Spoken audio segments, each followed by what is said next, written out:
Selamat datang kembali di materi IT for HRM atau IT for MSDM, Manajemen Sumber Daya Manusia.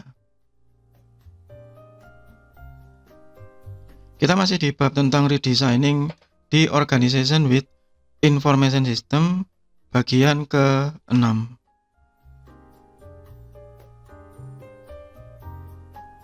Bagi yang belum melihat video dari bagian ke-1 sampai dengan bagian ke-5, silahkan cek di playlist. Jadi di bagian pertama saya membahas tentang perubahan organisasi yang disebabkan oleh adanya sistem informasi. Ada 3 fase di situ, yaitu preparation, definition, dan implementation. Di bagian kedua saya membahas tentang 2 fase yang pertama, yaitu preparation dan definition. Di dalamnya termasuk identifikasi. Kemudian di bagian ketiga itu ada perencanaan sistem, ada 4 di situ.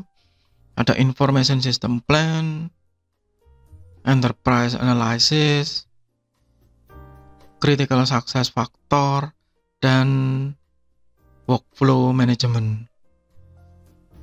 Di bagian berikutnya, saya membahas tentang 4 tahapan perubahan struktural jika sistem informasi tersebut diterapkan di satu organisasi. Mulai dari automation, rationalization of procedure, business process reengineering, sampai dengan perubahan sudut pandang atau paradigma shift. Di bagian berikutnya, saya membahas secara khusus tentang business process reengineering. Bahwa business process reengineering itu bukan alasan untuk mencari kambing hitam, tetapi untuk memperbaiki, improve sistem. Jika memang sudah baik, pertahankan. Jika kurang, baru kita lakukan reengineering. Dan di dalamnya ada 2 jenis PPR, entah itu menggunakan revolusioner atau secara evolusioner dalam waktu singkat dan dirubah total, atau secara perlahan-lahan. Di bagian ini kita melanjutkan tentang proses dari PPR, mulai dari business process identification. Jadi diidentifikasi terlebih dulu proses bisnisnya satu persatu. Ini butuh analisis yang mendalam dan cukup lama. Dan ini sebenarnya yang paling penting dan paling sulit. Karena biasanya orang-orang IT itu tidak paham secara utuh proses bisnis dari satu perusahaan. Jadi hanya melihat secara sekilas begitu saja, kemudian tiba-tiba membuat diagram yang baru. Padahal banyak yang harus dilakukan. Setelah diidentifikasi dengan baik, baru kemudian dipilih proses selection. Mana yang paling penting ya? Ini bisa macam-macam caranya. Pakai value stream mapping, pakai CSF, apapun terserah. Ya. Tidak ada yang melarang, tidak ada aturan yang baku. Karena harus diadaptasi. Ya. Dan yang paling penting memahami. Turunlah ke bawah, lihatlah proses yang sesungguhnya di lapangan seperti apa. Apa penyelewengan yang mungkin terjadi? Mana yang menjadi titik kritisnya? Sehingga kita ketemu masalahnya. Oh, ternyata masalah utamanya di sini. Kalau nanti kita misalnya menggunakan value stream mapping, kita akan ketemu ternyata tepat di proses ini, antrian ini, itu bisa dikurangi jika kita melakukan ini. Nah, itu defining the problem. Jadi masalahnya harus ditemukan terlebih dahulu.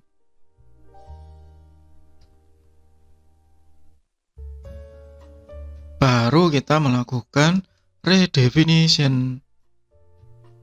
Bahwa proses antrian ini yang biasanya seperti ini, atau proses produksi ini yang biasanya menggunakan cara begini itu bisa di redesign.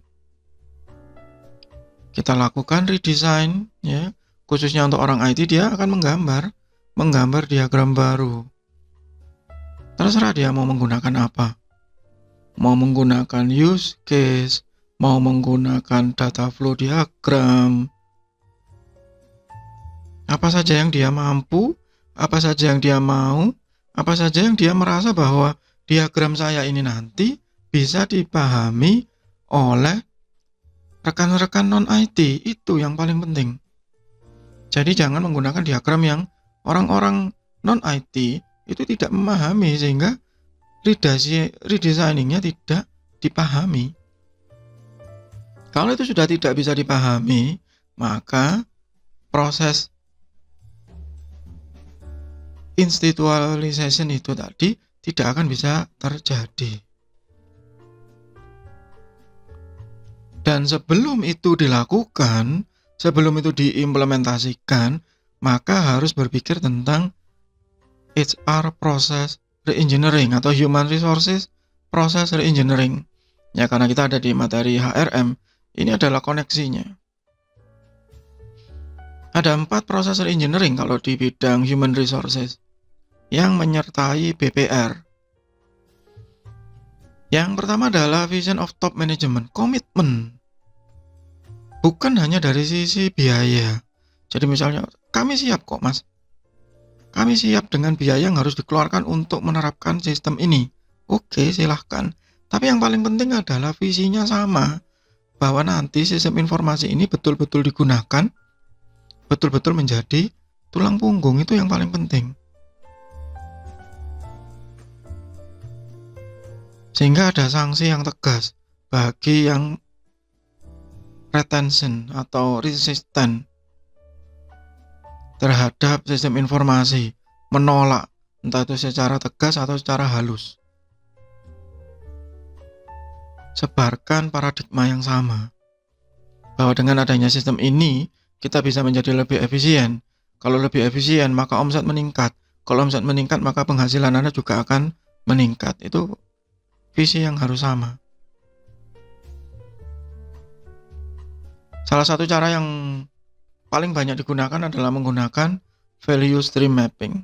Ini di pembahasan yang berbeda ya.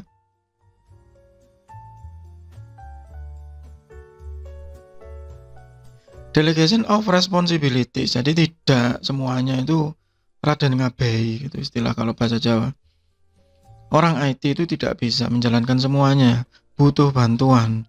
Orang SDM juga tidak bisa menjalankan semuanya, dia juga butuh bantuan. Ada tanggung jawab yang dipisah, ada tanggung jawab yang harus ditanggung bersama-sama. Pada saat proses reengineering ini harus ditetapkan di awal.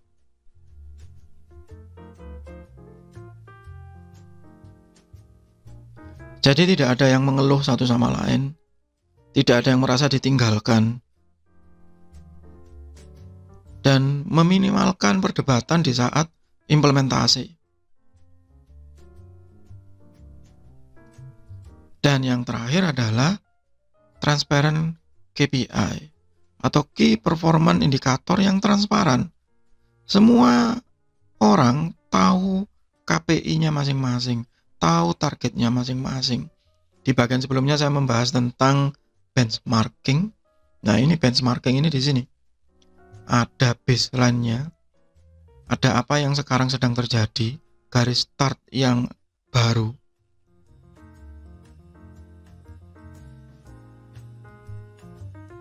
Dan menentukan garis finish yang baru. Jadi KPI-nya transparan. Kalau sekarang misalnya di bagian sebelumnya saya misalkan mampu melayani 100 customer, maka berikutnya harus mampu melayani berapa. Siapa yang bertanggung jawab di dalamnya, siapa yang berperan di dalamnya, apa yang harus dikendalikan, apa yang harus ditingkatkan. Itu transparent KPI. Jadi sekali lagi, business process engineering tadi, kalau saya kembalikan, Ada 6 tahapan, mulai dari identifikasi, kita menyeleksi proses yang menjadi titik kritis, memahami apa yang terjadi di dalam proses yang kritis dan perlu di-re-engineer,